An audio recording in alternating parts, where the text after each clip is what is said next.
ফুলশয্যার রাতে অনুভব আর বনলতার মালা বদলের আয়োজন করা হলো। পুরোটা জানতে ভিডিওটিতে লাইক দিয়ে চ্যানেলটা সাবস্ক্রাইব করে দেখতে থাকুন।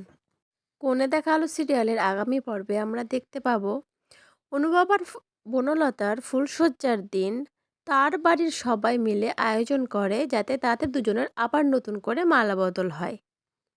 তারপরে অনুভবের বৌদি ভাই দুটো মালা নিয়ে এসে হাজির হয়, আর অনুভব আর বনলতার হাতে একটা একটা করে মালা দিয়ে দেয় যাতে তারা দুজন দুজনকে মালাটা পরিয়ে দেয়। আর এই সবই বাইরে থেকে দাঁড়িয়ে দাঁড়িয়ে দেখছিল লাজু।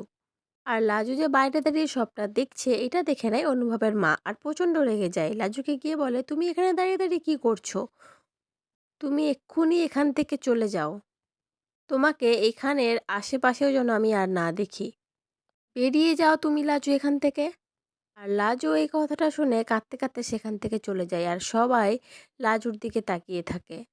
অনুভবের খুব কষ্ট হয়, কিন্তু সে তার মাকে কিছু বলতে পারে না, আর লাজুকেও কিছু বলতে পারে না। এবার দেখার পালা অনুভবের মা যে এই অপমানটা লাজুকে করলো সেটার কোনো প্রতিবাদ করে কিনা অনুভব। তোমাদের কি মনে হচ্ছে এই বিষয়ে কমেন্ট করে অবশ্যই জানিও। পরবর্তী আপডেট নিয়ে তাড়াতাড়ি আসছি, সঙ্গে থেকো, সাথে থেকো, চ্যানেলটা সাবস্ক্রাইব করে দিও। ধন্যবাদ।